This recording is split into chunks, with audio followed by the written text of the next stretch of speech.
Film School Slacker contains adult language and themes. Listener discretion is advised.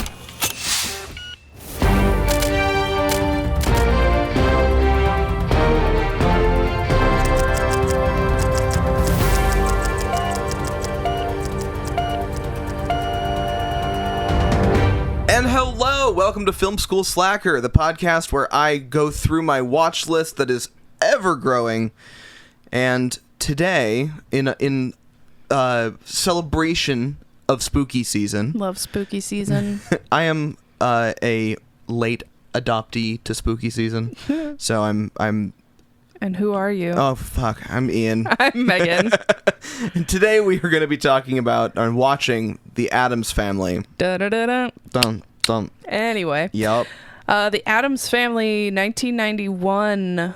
Directed by Barry Sonnenfeld. What a guy. Anjelica Huston, Raul Julia, Christopher Lloyd. What's her face? Christina Ricci.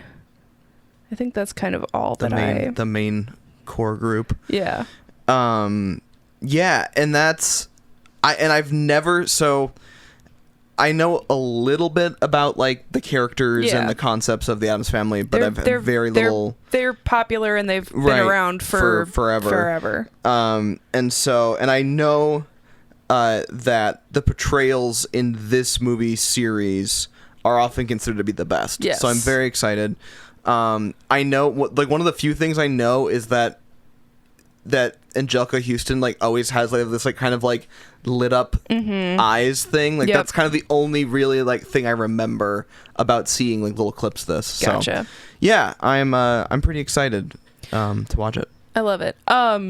So Barry Sonnenfeld, as we've said before, kind of our preferred quirky gothy yes.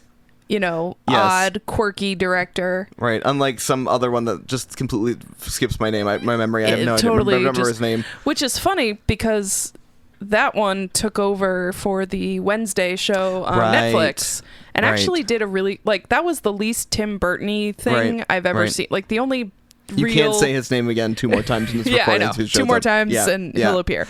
But it was the only really like he wasn't on his bullshit as much as usual. Yeah. Well, the only characteristic, his signature thing was the way that the monster looked. Okay. Other than that, and I think to kind of combat that negative press surrounding his racism. Yep.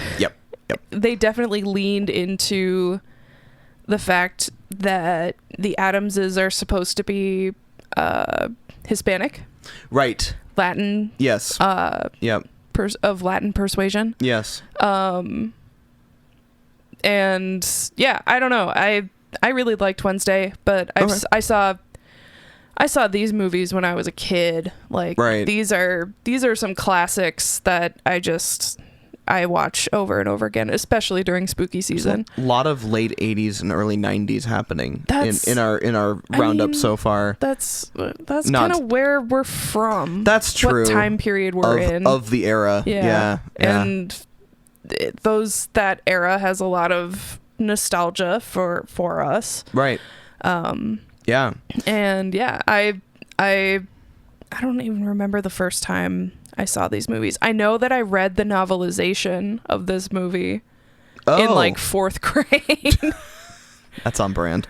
Yeah. Amazing. I've always been a weird, like into the spooky weird shit. I don't know why. I definitely wasn't. And so coming as a late joiner, it's still I've started to like the aesthetic more, just kind of like the feeling of like the chill in the air, the kind of like the fall energy vibes. I'm getting better about that. I used to really not like it, and I think I had a discovery that I think it had to do with my mental state. Because a lot of it was just like coming back into school, and like things were always changing around that time, and like your boy was always off on some sort of episode at that point. I feel like I associated those two things. The what's it called?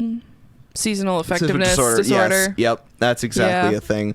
So definitely got that. We got those things crossed. That, and I hated getting scared. And I couldn't usually have most candy trick-or-treating. Right, yeah. Peanut allergy will do that. Yeah, so it was just, the whole thing felt like just kind of a massive chore to me. Right.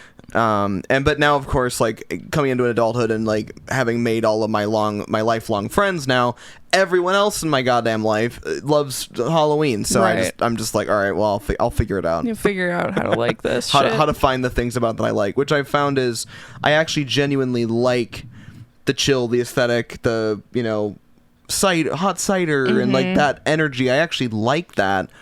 It's just that now that I'm decoupling it from like other things that were happening in my life and being better about dealing with seasonal affective disorder, it's that aspect's gotten better. But anyway, and somehow we'll take a drink because Ian made it about mental health again. But I always loved fall. I was that weird kid who actually really loved going back to school. You would.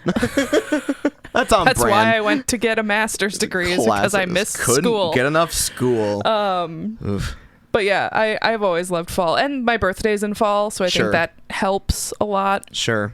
Always loved going to like the pumpkin patch and the apple orchard. Yeah. And just, you know, I hate heat when it's hot outside. Every degree above 75 is a personal attack. Right. Which is fair. I despise summer because it's hot and there are bugs. These things are true. And when fall, the bugs go away. Yeah. And it's nice and chilly. You can wear like a cute little sweater outside and jeans and boots and then the leaves change color and they fall off the trees and it's so pretty and it's my favorite season, I think. I love that. I do also like winter. I'm like I said, I like winter. I like winter up until like mid-January. Yep. Once you hit February and things get gross. Although this last winter was not winter. Fun. No, it was just sad. Just shitty. Yeah. It kind of ruined my Christmas, honestly. Yeah, no, it didn't feel like Christmas this year. It did not feel like Christmas it was really weird. But yeah. Yeah. All right. So Addams Family. Let's Gomez, Morticia, Fester. I think you're really gonna enjoy it. Yeah, I'm excited. I think this is gonna be maybe like I don't know. We'll get to it. Okay. Wonderful. Cool. I'm excited. Let's do it. Let's roll it.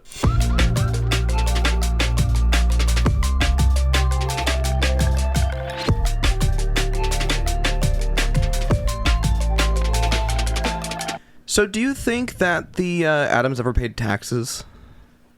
God, no. Sorry. I don't know why that was the first thing that popped into my head, but it was. I think because they give the lawyer the money in friggin' doubloons. True. Which brings up the question: where did those doubloons come from? Yeah, I know it wasn't the point to think about the actual mechanics of how they operate as a family, but I have so many questions. Oh yeah. What is this cat gonna do? She's gonna jump right over here. She sure is. I'm gonna scoot this remote. Okay. And she's gonna jump. Watch. Okay. Oh, boom. Amazing. Called it. She is beauty. She is grace. Hi, princess. I love you. Yeah, I mean, I think it's kind of fascinating, like where did their wealth come from? Yeah. Like, how, like, the house is super, super specific. Like, it's clearly like they've been in it for a long time. Like, I know there's lore that isn't really important. The gate is sentient. The gate is sentient. Well, okay, so that was one of my other big kind of takeaways was I always was under the impression that, they were just kooky with like some mild supernatural undertones. Yeah. So like is Lurch maybe partially dead? How does Thing work? Like those kinds of things. But like I didn't like in this movie. It's I called it leaky cauldron energy. Okay. Like it was like everything was a fucking bit. Like every there was lots of little magic bits. Yeah. Do you know what I mean? Like, it was more than I was expecting based on what I knew about the IP already. Right. Which is just my own lack of knowledge and limited experience with the media, so I didn't know. But I thought they were just kind of, morbid. But there was like, I'm like, oh no, they're just magic. I didn't know that. Like, I didn't know that was like what was happening. So that was kind of funny. Yeah. The original series, I believe, was sort of they were supposed to be the antithesis of a normal American 1950s 1960s family. They were the antimatter for that. Yeah. Right. Which might be why Gomez and Morticia are so fucking into each other and so in love. Right. Which is also very sad for everyone else, not them. They're good for them. They're doing great. Seriously, good for them. But also, we all have to watch it. And I, as a person who does badly with public displays of affection, I'm like, whoa. If it was a real life thing, it might be like, okay, guys, right. Go sit in the corner, and go to horny jail. Right.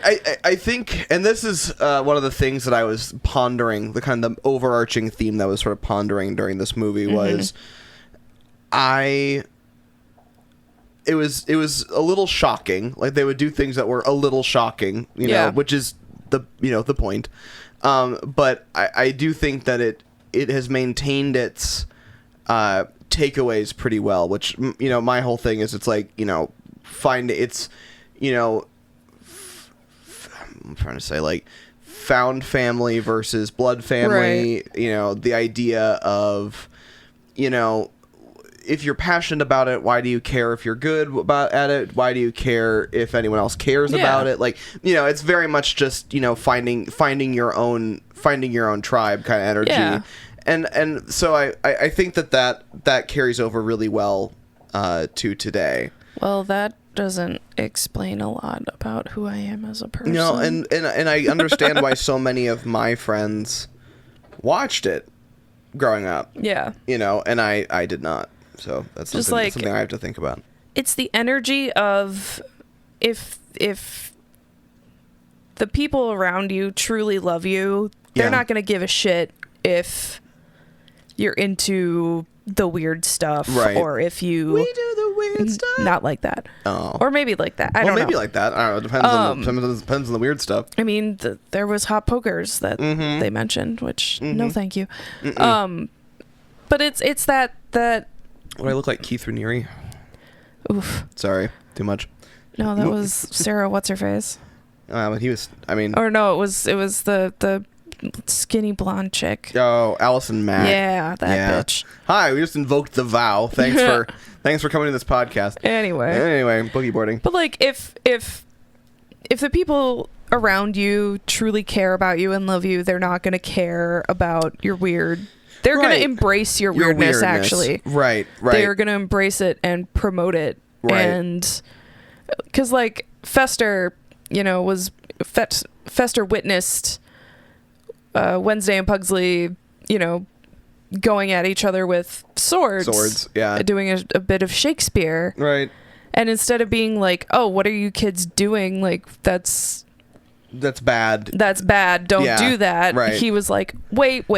This is how you properly stab somebody. Right. Like, if you stab them here, you're going to get a lot of blood spray. Like, and they like went and found a book, and it was a gorgeous, like, little family moment. Right. That I think was pretty key in unlocking Fester's memory, other than the lightning strike. Right. But the fact of the matter is, from the very get-go, and I didn't know a lot about the story from this movie at all. But the idea of, like, the second they're like, well, Fester, there's one of two options. Basically, I was like, the two options is she adopted him, he's actually Fester, which was true. Yeah. Or he was going to stay anyway because he was going to like the Addamses better. Yeah. And kind of both were true. Like, he found his people, whether or not he had amnesia. It was first one, then the other. Yeah. And the idea of kind of contrasting the Addamses with his mother, quote unquote mother, and her big line. I know you kind of like made a noise when she said it, the I had to be strict because I love you kind of energy. Like, it was very strong Mother Gothel energy. Abusive relationship there. Yeah, it's really, really dark. Just the amount of gaslighting and passive aggression that Fester underwent when he was found by that lady. Yeah. Oof. Yeah. Yep. Call your therapist. Call him today. Yeah. I mean, how would the Addamses respond to therapists? I think they'd be pretty into it. But they were, because she was pretending to be a therapist. And that was another thing I think that's really cool about the idea of like the Addamses and why on the surface they seem kooky and freaky. Yeah. But the idea that they're just entirely open to any new concept. Yeah. You bring it in and you're like, well, it's this theory from blah, blah, blah. And they're like, that makes total sense. Thanks for telling me, Like, that was kind of a fun thing. Like, they're just genuinely like, you enjoy them kind of in spite of yourself in a way. Because it's like, well, we really shouldn't be teaching people about death, but whatever. But you know what? If that's what they're into, who are they hurting except for the judge across the street and possibly her brother? But Pugsley should die a lot based on what kind of things that happened to him. They are kind of immortally seeming. Yeah, because the amount of shit that happens, because Fester's obsessed with explosives and electricity, and he should have probably blown himself up a lot more. And Gomez and his fencing, he should be deeply mortally wounded at this point. And all the experiments that we see Wednesday doing on Pugsley is like, it's like, okay, children. But I think that is one of their little magical elements. Things, they're just sort of immortal. It's like, she just like fully electrocuted Pugsley, and then the next scene he's fine. It's just it's an interesting. Initially I had, and then we talked about this before, but like, because the whole like, oh, they're just kooky kind of energy. Like, I think I'd initially thought that it was more just they had weird interests, and I don't know if the whole like she's Wednesday's electrocuting Pugsley is like kind of hyperbole in the story. Like, how literal is this? Like, I think that's a lot of the things that kind of confuse me about it. And the thing about Barry Sonnenfeld, the way he directs it, is you're kind of led to make your own conclusions on that in a way, So I'm looking at my notes here. It's like going through the opening credits. We were both kind of talking about that. It has like kind of David Byrne energy, like stop making sense kind of text. But I think you had mentioned that Barry Sonnenfeld did something kind of similar with Men in Black. Yeah, it's been a long time, but it was a lot of the mismatched fonts, and different sizes. And weird, and I mean, I like it. I think it looks cool. It's fun. It's a fun effect, and it hasn't been used a lot. It's very distinctive even now. Like, it didn't get like used to death. Yeah. Another initial thing, I was like shocked at how the Thing effect was clearly like 5 different kinds of effects that they blended together for it, and I was shocked at how well it stood up. Like it held up really pretty well, like all the way through to now. Like it genuinely like I usually had an idea. I'm like, this person is just like a green sleeved arm with a hand on the end of it that they would just green screen out, or Thing would be sitting under a table and doing that, right. So like it wasn't like mind bending, but like it was clever, and you didn't think about it or care. Have you ever seen any of the original TV show? No. Okay, because in that Thing, I mean, it was 1964 when it premiered, and it was a TV show. Yeah, and it was a TV show. So Thing pretty much, I think, only came out of things like you were talking about with the like sitting on a desk. He would like pop out of boxes and do stuff, and so I like that he's detached Right, and can fling around and do his own thing, which is... I also, in the show Wednesday, he's a little more beat up looking. Oh, no. Like, he has a lot of stitches. Oh, thanks. And the, like, where his wrist would be is all stitched up, like he was removed from something.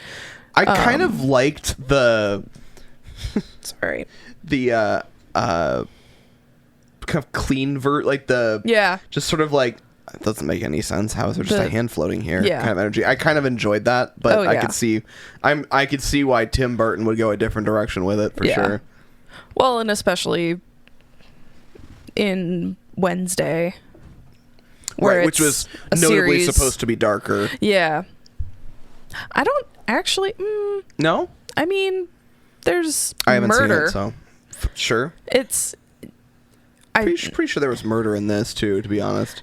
I mean, probably more murder 2 rather than like murder 1. Got it. accidental death. Got it. Rather than understood. Rather than pre-planned monster murder. But yeah. I really like the Wednesday show. I know I will at some point. But everyone told me to watch it, so now I can't. Right. And I'm doing this show, so I can't. I really can't do anything else. Okay, so kind of moving back to like kind of production for a minute. Barry Sonnenfeld, as a director and styling and some of the other stuff of his that I've seen, notably Men in Black. There was a shot that like sent me right to Men in Black watching it, and it was the wide shot in their main kind of like hall, like the main grand entry area where they have the symmetrical staircase. They had them kind of walking across the big scene. So there's this big, huge, imposing scene. And then with Gomez them walking, comes down one side and then goes up the other. Like as a small figure doing that. It had very strong Men in Black, Will Smith walking along the bottom of like the big like battery part, whatever like that. It had it had that, it set the scale really well. And I thought that was really neat. Like I'm like, oh, that is absolutely like a Barry Sonnenfeld energy. Ginormous house. Yes. Yeah. How this is bigger on the inside. What is happening? Yeah. Super cool. Yeah. I just thought it was a neat kind of. I think there's an element of artifice to his set design too. How do you mean? Like, it feels very Disney World. Yes. Like yes. Like especially in the cemetery outside the Addams Family. Oh, the whole time I'm like, this is the Haunted Mansion. Yeah, this is just the Haunted Mansion. Yeah. Where it's like they look good, but you can tell that they're kind of right, which is part of set pieces. Yeah, which is kind of why, and they didn't do a lot to hide them because they were like, to your point, they were artfully done. Yeah. And very well detailed. But not at all hiding the fact that they weren't realistic. Like they were, and I feel like we've gotten away from this a little bit. And and because I really like it. It felt nice and cozy to go back and watch a movie where the set is like this is a bunch of artisans built a set and it's a set. Don't worry about it. Yeah. Don't worry about it being realistic. It doesn't need to be because nothing in this room is going to be realistic when they're acting. Like we're talking about a family who has a Frankenstein butler, right? A who knows which parent it is, grandmama, yep. A homicidal preteen girl, right? A seemingly unkillable son, right? And like, come on, like it's just the suspension of disbelief here is so high. Why would you shit try about to create their campy? Home set looking because if they made it realistic and gritty, it would look like the fucking house from Fight Club. Like like you can't make that wrong. You know what I mean? Like you can't make it realistic and like work. So there's just gonna be some liberties, and it's like what is this death wheel? What is I mean? Like all the everything is crazy. So the house is going to be crazy. Came up from their sex dungeon. Absolutely, and I'm just like, wow, you guys went and dug in there to find that. You know what? Okay. You know what? It takes a brave person to walk into Gomez and Morticia's somebody else's sex dungeon. I mean, Gomez and Morticia specifically. That's a fair point. Yeah, in general, yeah. and that I think is kind of characteristic of Barry Sonnenfeld's work. Yes. Where you can tell that it's a little bit theatrical. Yeah. And I love it. Like, I love whimsy, that. The it's whimsy. Theater. Like the two because I don't know if you watched a Series of Unfortunate Events on Netflix, right?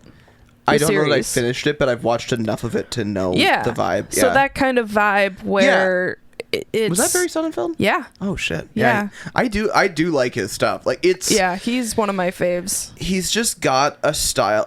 It's my version of that campy, kind of macabre but campy energy. Like, that is absolutely the kind that I like. The way that he does it. And it's generally pretty... I think theatrical. I think that is the word that I keep coming back to and kept thinking about during watching it, because it felt that way. Like, all the set pieces were even like specifically Fester's room. Yeah. Like, it was just so over the top. Like, the whole set, like, you know, the actors were, you know, could be overacting, you know, because you've got like you know, Fester. Why can't I think of his name all of a sudden? Christopher Lloyd.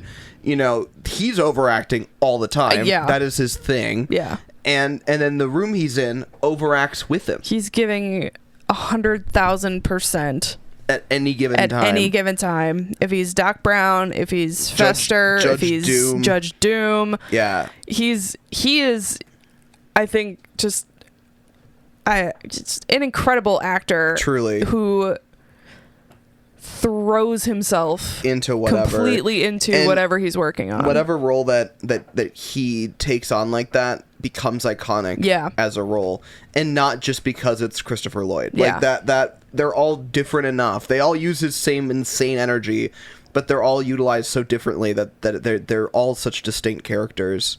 It was fun. That was a lot of fun, and like watching his performance mixed in with the way that they had set up the room and made his room look and interact. Like, it just felt both campy, but also like your suspension of disbelief was fine the whole time. Yeah.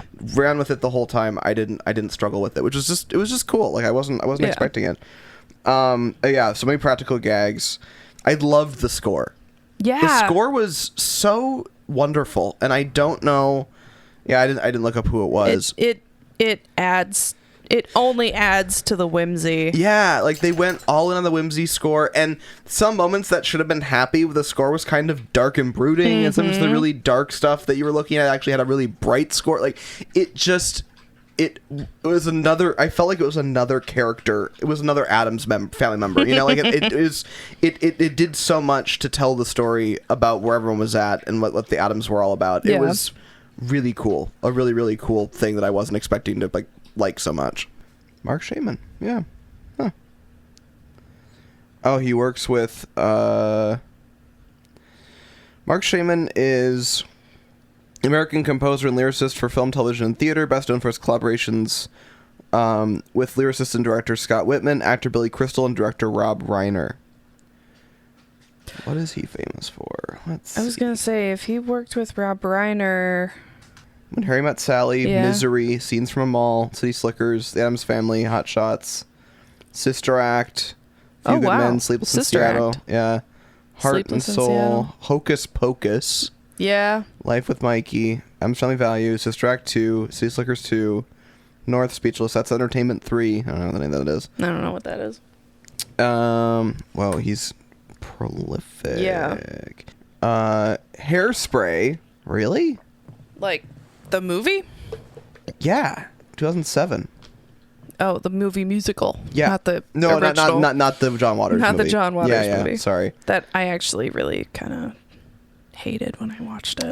I decided that I didn't want to watch it. Yeah, it's not great. Yeah, it takes a weird turn. I don't know. I mean, it's very John Waters. Right. So. I mean, that's the thing. It's like I have a respect for what John Waters does in the world. Yeah. I just don't need to watch it. Yeah, that's kind of where I just don't know that it's something that I... Man, it's almost like you can not watch the things that you don't want to watch. That's not how that works. Thereby not having to complain about them. Why did we have to watch Twilight then? What happened there? I'm gonna say Kevin bullied us into it. That's even fair. though it's not really that true. Not really that true. He made us Italiano. He did make us Italiano. It was so good. It was very good. One day, you guys, you're gonna hear all that. So, okay, I'm trying to find my... Oh, okay. We talked about this a little bit before, but the amount of effort it would take to get that lighting effect on Anjelica Huston the whole time. Yeah. Crazy amount of work. And also, like, she embodied Morticia so well. That was amazing. Yeah. Especially since, so I was reading through the trivia while we were watching it. Yeah. And apparently to get that body shape, she was in a metal corset.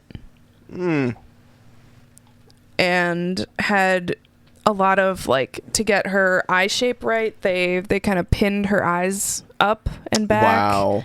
And apparently same with her neck to get it even that much thinner. So she was like, yeah, at the end towards the mid-afternoon, I was not comfortable. Oh my God. But, like, because she couldn't, like, sit or lay down when she was in a metal corset. Yeah. Can I say that one more time? Metal corset. That sounds awful. Wow. Like, I understand Morticia Addams has a very specific look, but at what cost? But thank God, because Morticia shows up in Wednesday. Yeah. And played by Catherine Zeta-Jones. Zeta-Jones, right? Who is gorgeous. Yeah. But who is also not a size 2. Right. She is curvy, and they worked with that. They let her be curvy in Wednesday. Right. Yeah, there was probably some Spanx going on, but not a metal we're okay with corset. None of us are against shapewear here. No, we just like I love shapewear. To Megan's point again, a metal corset is that really like what you feel like you need to do for the bit? So like that's pretty insane. Like yeah, I just stop. This goes for men and women because like I know it's not talked about a lot, but like all the superhero dudes. Yeah. To get those ripped abs. Yeah. Are severely dehydrated. Right. Like, let Hugh Jackman drink some fucking water. No. Like, Jesus Christ. Also, Deadpool and Wolverine was fucking amazing. I have to watch it at some point. And, you know, making women be a size 2 when they're a size 4, like by squishing them into a metal corset or that's just super crazy. Binding shit. I applaud her for being able to stand upright, like, and just like deliver lines. Like, it's just crazy. Yeah. Ugh. Truly but yeah, she was professional. She was so good. The other thing, but it's not the first time she's had to deal with a crazy costume like that. No, this is, I don't know if I ever shown you this. No. You know, back in my previous life as a Disney podcaster, there was one of the first like 4D theater shows I did was Captain EO. Did I tell you about that? Captain EO. It was like the mid 80s, I think, mid late 80s. And it was one of the most insane like projects. It was a 3D short film starring Michael Jackson, directed by Francis Ford Coppola. Me that. Produced by George Lucas. Like it was the most expensive per minute video ever made. Jesus. It was terrible. Yeah. It was very bad. And the bad character was played by Anjelica Huston, where she like started off like in like the machine, like the Borg Queen basically. Yeah. Anyway, I don't know how, like, she just apparently she had a talent for being able to do that. Somebody else was asked first to play that role. Yeah. They saw what the makeup situation was going to be, and they backed out. Yeah, they're like, no money that you can give me will make this worth it. Oh, hell no. And they got Anjelica Huston to do it. So apparently that she was known for being able to do it. I don't know. Good for her. Yeah, good for her. Oof. I will always see her as either Morticia Addams or the evil stepmother in Ever After. Oh. Which is a Cinderella retelling. Yeah. Starring Drew Barrymore with Anjelica Huston as the evil stepmother. It was very good. Again, one of the movies I saw really young that probably shaped me into who I am. Nice. God, which does that need to be on my list? It could. Okay. It's a good. I'll give you a point. It's a good one for I don't know, for trying to kill an afternoon. Yeah. Ever After was already on my list, so I'm not surprised. Yep. Yeah. What's your next? Yeah. So, I need a hiding bookcase thing. Oh my god. That's just a yep. The Addams Family, apparently they have endless riches. Right. And they are doing it right. Agreed. If you have, a multi-million-dollar home without any sort of hidden bookshelf or hidden entrance, doing it wrong. You are doing it wrong, and you should have all of your money taken away and given to me, who would do it right. Right. Yes. Nothing but hidden entrances. Only hidden entrances. Megan, we have to have this a door. No. Just bookcases. Only bookcases. Oh my god. And then my next thing was just like I just wrote hashtag Black Hole of Calcutta. That was my nickname in college. No, it wasn't. Classic. Yeah. So, even with the chainsaw, there was a couple of one-liners in there that were just really good. Let's see. Oh, Uncle Fester's room looks like how mine looked after this past winter, and I had to clean it. Cobwebs everywhere. Yeah. I also, this is another thing that kind of comes back to our talking how it's kind of theatrical. Yeah. The story itself is sort of theatrical, in the sense that like it wasn't, but like the way it's played, like character with like bad intentions, mistaken identity, taken into like another environment, and like ends up liking them more. Like it feels like the sort of bullshit that we would do at the end of like our spring comedy.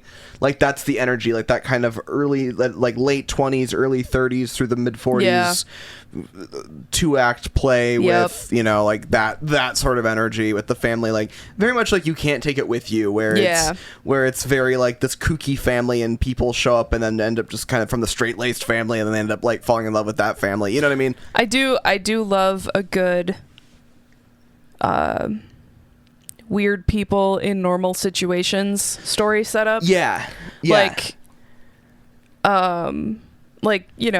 them at the school recital where there's kids are singing and dancing and in silly costumes and they're just sitting there like, this is my absolute nightmare. Right. Like, and then their kids come on and they do a really bloody Shakespeare bit. Yep. And then they're just standing and cheering and super excited. Yeah. I love a good one of my improv teachers when I was a teenager said like one of the easiest ways to start or to get an idea for a scene is to put weird people in normal situations. So like the Addamses at a school recital or aliens trying to set up a bank account. Right. Or put normal people in weird situations. Yep. So like, pick a thing because I can't think of anything right now for normal people in weird situations. Just like, well, or I mean, the wife of the lawyer going into the Addams house and being terrified right when all the other people around her are like, this is Uncle Knick-Knack's summer wardrobe, his winter wardrobe, this is Uncle Knick-Knack, and they just throw the body aside right and she's just standing there like silent, like internal screaming. Like, also the fact that they did that whole bit where they like would read these other two things just so they could do the bit of throwing the body in a body bag. Absolutely. Like, that's a commitment to the bit that is so theater. I love it. So theater. It's very theater. No wonder they made a musical out of this. And it's really good. It is a fun musical. It's a really good musical. I saw it at the Ordway. Nice. Many moons ago. Yeah. When you're an Addams. Yeah, it's good. Okay. the bar in like the vault was so cool. The rotating bar. Yeah, but the bar itself another was gorgeous. hidden entrance. Yeah, it was so good. If I could have a bar that was also a hidden entrance to a different room, come on. Why wouldn't you? Absolutely. That would be the entrance to my, like, you've seen those people who put like recreation mini pubs in their like sheds out back. Yeah. That's what mine would feed into. It would turn around and be a fucking in a pub. Addams Family vault. Well, if only. If only. This was just a note for myself that we need to get the gigantic brandy snifters. They were literally like fish bowls. It was attached to amazing. bases. I was so stoked. Again, I want one. Another bit that just perfect. It's so theatrical. So theater. Why does young Fester look like a bald Bill Clinton? That was I thought he looked more like Matt Lucas from Doctor Who. I honestly think and Great British Bake Off. I just think that Matt Lucas looks like Uncle Fester. That too. Matt Lucas play Uncle Fester at some point. I think that'd be kind of fun actually, especially when he was doing the character in Doctor Who. Yeah, that's very Uncle Festery energy. I'm trying to read my own handwriting. Oh no. Oh, I would absolutely play trains with Gomez during a therapy time. That'd be super fun. He's like, and then those are his angry trains. Okay, but I love how every single member of the family knew what was happening. Like, oh god, he's playing with his trains again. He's really upset. This is. He's so pissed. Let me tell you, that is just exactly. That's when I started to be like, oh, I understand you, Gomez. I feel like we're kindred spirits. The thing that I still don't understand is what exactly happened with the guy. Don't worry about it, man. Like, what the fuck was that?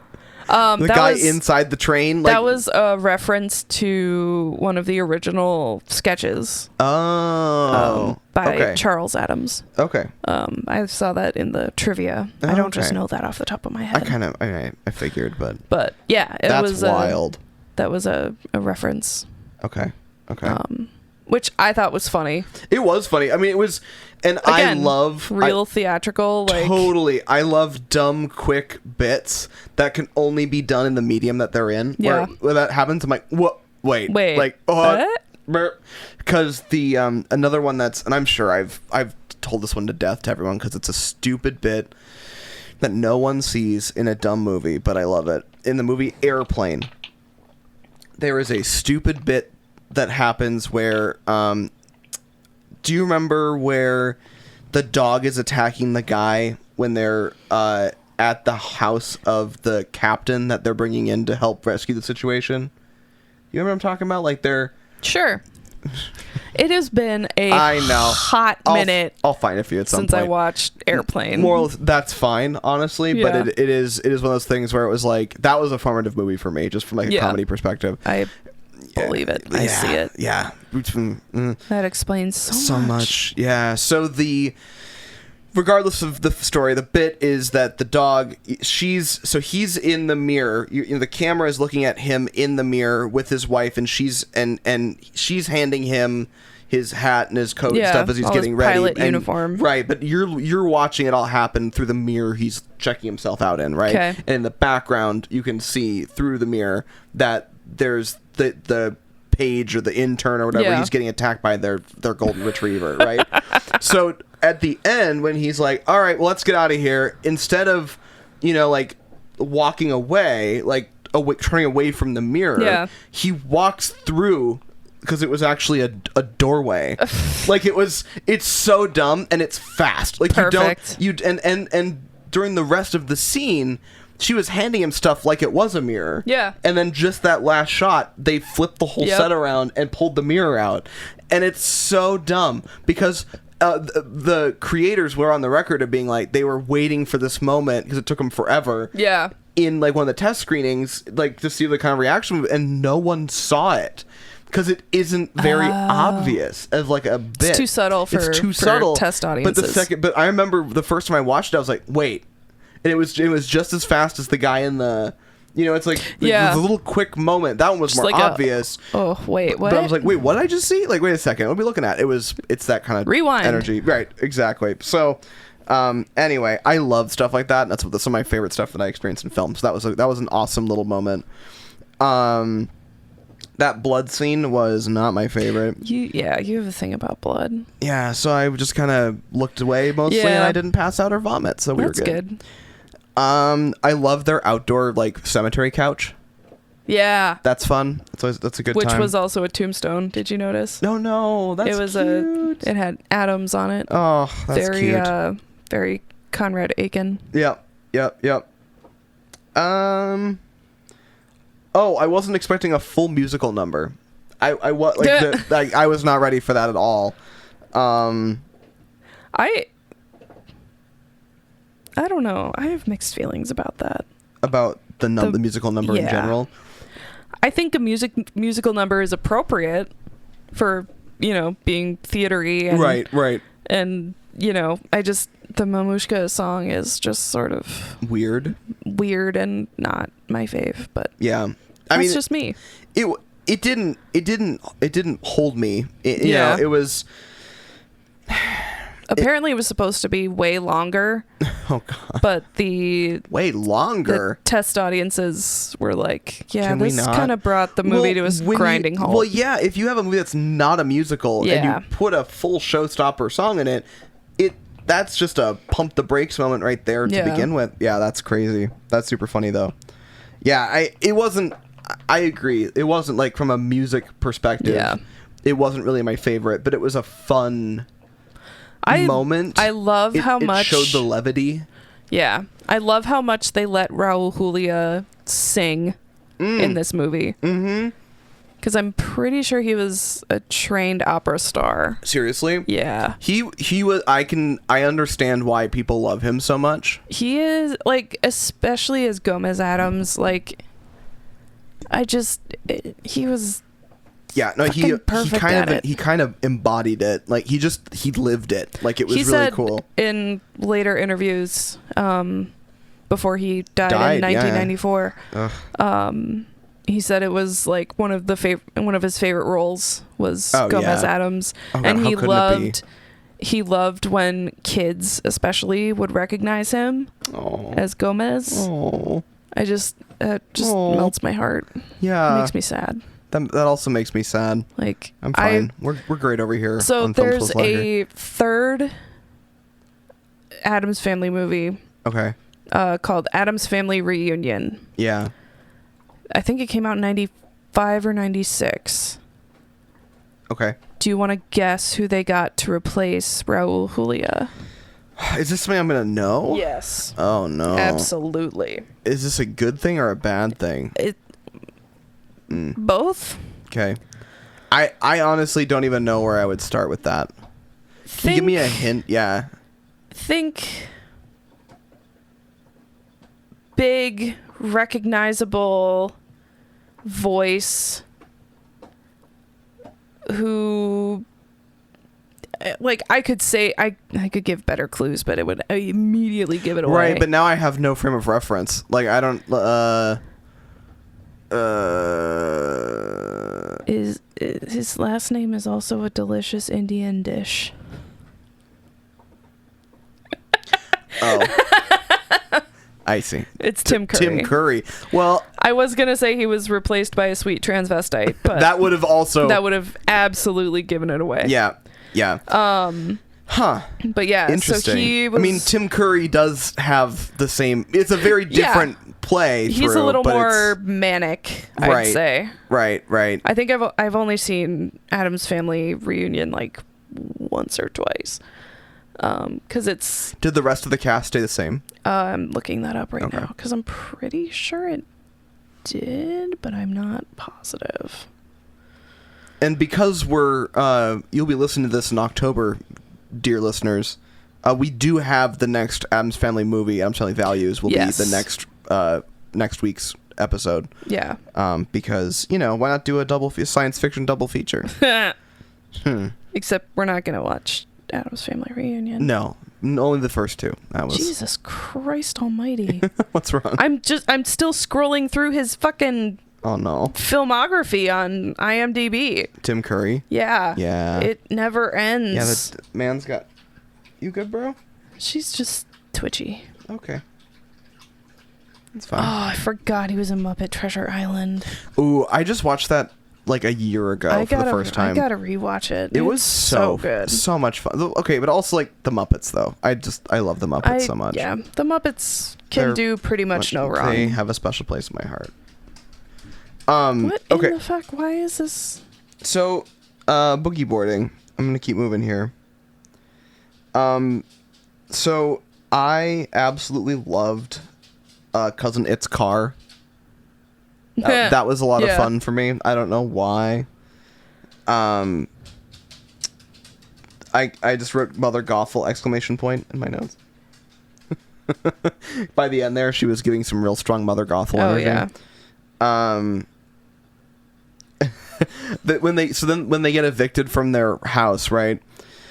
The idea of like, I was imagining like a developer coming into the Addams Family house.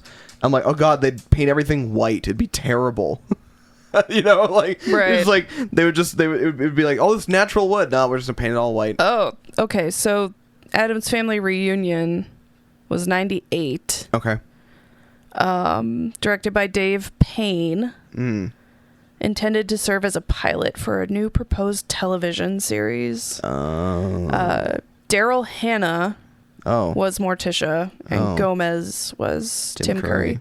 And I actually read something pretty recently as to why Anjelica Huston has never reprised the role of Morticia. What's that? And she said, "Not without my Gomez." Oh, yeah. So I just, yeah, that'd be hard. And they have such chemistry on screen. They really do. It's that goes it goes beyond the script. Yes. Yes. You can tell. I guarantee they were friends at the very least. Right. That, over the course of filming, or maybe they knew each other before, but they were very close. Right. They fucked. I'm kidding. I don't think they actually fucked. I don't know. I have no idea. I don't know. I don't actually know that much about Anjelica Huston. Except that her dad is John Huston. Oh God. Renly, Jesus Christ. We're very lucky that didn't actually do anything, because if that would have come undone, we would have lost the entire thing. But yeah, it other than the stuff that we talked about, like, I don't know much about her beyond that either, but she's obviously a talent. Yeah. Very, very, very, very cool to watch her perform. Yeah. Did I have more? I did. Oh, when they were out at the at the motel. Yeah. There was like there was just some great set design. Like, so good. Like, there was like a Tombstone pizza ad. Yep. Like, it was just perfect. Yeah. Like, everything was so on purpose, and I just loved it. It was so purposeful. Yeah. The world needs more Anjelica Huston telling scary stories in kindergarten centers. Which is funny, because that's the second thing I've watched today where it was an adult telling children things that scary made them cry. Stories. Things that made them cry. Of course. One of them was, the first one was like an old ad for The Boys. Oh. Where it's Billy Butcher telling the children that superheroes will kill them and their families. And then we have Morticia telling children that, or asking children the existential question of like, what do you think burning alive feels like? Oh my God. God damn it. It's so Anjelica Huston, be my mom. I'm kidding. I love you, Mom. But I mean, Anjelica Huston. Tell me bedtime stories. How about that? That'd be fun. How does Thing see? Don't ask that. Sure. I love that Thing gets an office job. Yeah. And nobody questions it. Yeah. Nobody's like, why is there just a disembodied hand? Because he's just really good at it. Yeah, I guess. It's like, why question it? He was just Yeah. Also, zooming through the office. I would love to see if they still have that practical set prop around where they clearly had like a plaster hand on like attached to the front of a wagon. Oh, it was so great. Super fun. It was really fun. Oh, I love that. And during like the climax, no pun intended, when they were when Gomez and Morticia are like at the torture sex wheel thing, and we're like having one of their moments, and literally like what's her nuts just like knock it off. Not only do they stop, but the entire score stops, which I thought was so funny. Like it just like record scratch just totally stopped. It was so great. It's like it literally. The score also asks the question, who the fuck does she think she is? Right? The fuck is this bitch? Who the fuck is this bitch? It was so good. Like just they are having a moment. It was like the score understood the assignment about what movie it was in. Yeah. And I just love that because so many movies now just have the Hans Zimmer school of and it doesn't really know anything about the story it's in. And this score was so in on the joke. Yeah. And I just think that was an amazing moment to kind of showcase the score and what it was doing during the movie. It was so good. So it was just perfection. The only like visual effects that didn't hold up were when they were being blown around. Yeah. There was some very, very crunchy rotoscoping going on, but I don't want to fault them for that because it was 1991. It was 1991 and like 1990. It really didn't ruin the movie for me. So what do I care? You know, everything up until that point was great. Yeah. Holds up. Everything. So no complaints from me in there. Especially the disembodied hand. Right, which was a major character throughout the entire series. Oh yeah. Entire film. So yeah, I those are my notes. Like I really, really enjoyed it. Yeah. I didn't know. I didn't think I was gonna hate it because I like Barry Sonnenfeld. Yeah. And I trust him with spooky stuff. I think you're gonna like Addams Family Values even more. Oh, cool! Because it's a lot more fun. Okay. I mean, this was fun. Right. The Addams Family is a fun movie. Sure. But Addams Family Values, you get Joan Cusack. That's fun. Coming in and playing an absolutely batshit character. You have I can never remember his name. Aaron would know his name. The guy who played the head elf in the Santa Claus movies. And then he was on like Numbers. I don't know. He's but there's a lot. It's again another weird people in a normal situation, but this time focused on Wednesday and Pugsley. Okay. Yeah. It's honestly, it's probably my favorite out of these two. But okay. You know what? Okay. We'll get there. Yeah, we'll find out. We can do a little compare and contrast. Absolutely. Also directed by Barry Sonnenfeld. Good. I'm glad to hear that he continued over to the next one for continuity. Yeah. And that one came out the same year you did. Oh.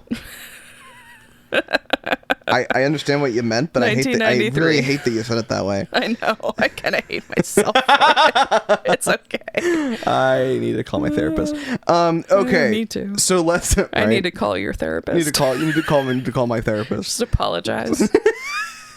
There's gonna be some more work you have to go through. It's on me. I'm really so sorry. That's my bad. Yeah. You know what? I should just shut my big fat mouth, even though we have a podcast, and that's the opposite of shutting the fuck up. Be a really, really, really lame podcast. Yeah. Okay. Let's do some ratings. Yeah. All right. Production and design. 10 out of 5. 5. I am planning to give this a 5. Because I think that I agree. Like, just the design alone to me was worth it. Yeah. Like, from a design perspective, just absolutely stood up. Yeah. I love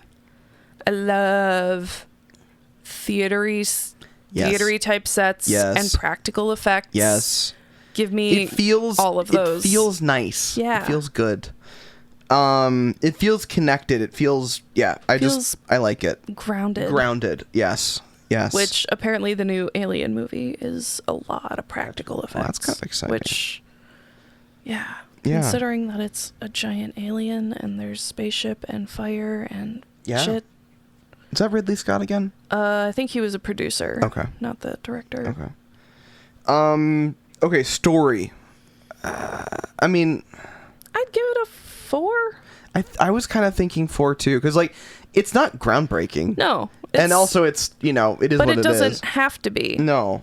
I'm not asking it to be, but I just know that I can't give it a top mark because like it is that kind of 1930s predictable play type. Exactly. Script. It follows a pattern. Follows the formula. But it's a tried and true pattern, so it's fine. But it also has its own merits on top of it. Twists and turns and playing with that the tropes. So. Definitely.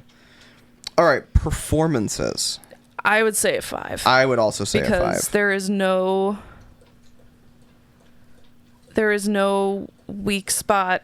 There is no one here who did not understand the assignment. Even the kids. Even the child actors, like, were on top of it the whole time. Like, it was shockingly good. Apparently, Christina Ricci, I don't know if you saw it, but when Wednesday sleeps, she sleeps with her arms crossed over her chest. Yes. That was Christina Ricci's idea. Like, she was 11 when this movie came out. So she was probably 10 or 11 when they were shooting.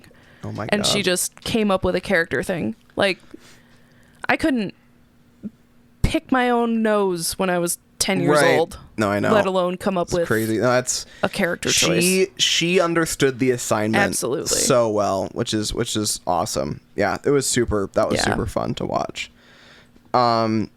So performances are a 5, and then cultural impact. I don't know what to do with this one. I honestly. don't either. I mean, I kind of feel like it's the same as. We should take the same approach as what was the last one? Hot Tub Time Machine. Sure. Where or not Hot Tub Time Machine. Dogma. Yeah. Where for a certain section of people. Mm-hmm. Like, rather than, society as a whole. So, cultural impact for me, as someone who grew up in the 1990s and always had a weird fascination and obsession with the macabre. Yeah. This movie made it accessible to someone like me. Sure. Especially at a young age. Yeah. Yeah, at a absolutely. very impressionable age. This seems to be an ongoing theme for you. I mean, yeah, we should watch something newer than 1995. Hey, or 1998. We have a couple. I know. We have some in the works. It's just no, I know. They've been kind of heavily loaded up front, but whatever. Yeah. I am enjoying it. They were low-hanging fruit for sure.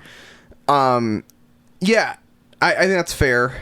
And also to be fair, Dogma didn't actually have that, people that don't like my family, like extended family, they probably never even heard of the movie. Some of them have, but then the Addams Family, especially these movies, I feel like most people had a frame of reference for it. I feel like people in our parents and grandparents' generation probably grew up watching the show or reruns of the show. True. And then, 1991 comes along and then these movies come out and they're like, oh, this is something from our younger years that we can share with, our grandkids, our kids and grandkids, because it's newer and, it's that cross-generational, characters, I guess. Yeah. No, it makes sense. Yeah, it's a modern retelling of something that people of the previous generation already had a frame of reference for. Yeah. Yeah. I think so I'd say maybe a 4 or I could see, I'm trying to think, I think a 4 makes sense. I mean, it isn't like the first thing that was Addams Family. No. So I don't think we can give it we can't give it credit for the inception of the media. Right.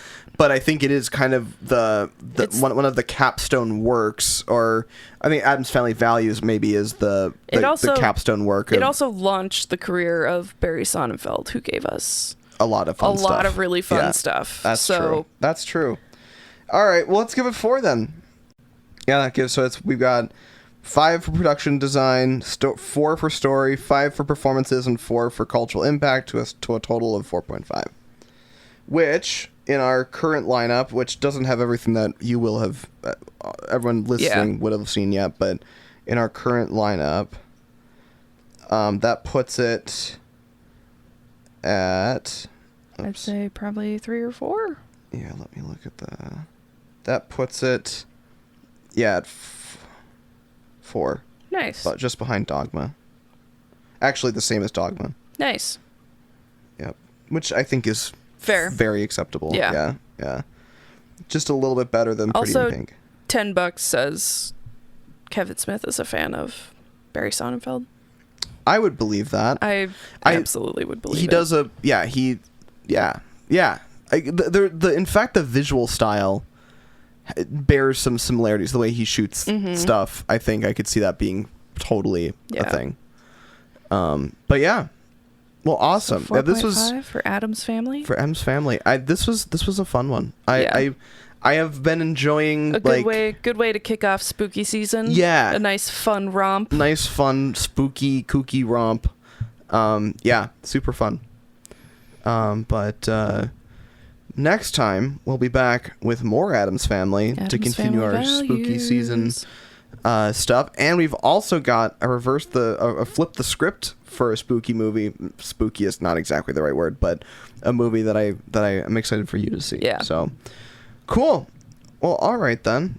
Thank you so much for listening to Film School Slacker. I am Ian. I'm Megan. We will see you next week. See ya. Thank you for listening to Film School Slacker. Our graphic design is by Mitch Ransdell. Music by Ariel Shalom and Ziv Moran. Voiceover audio provided by Mike D and Janet Paoni. Learn more at filmschoolslacker.com.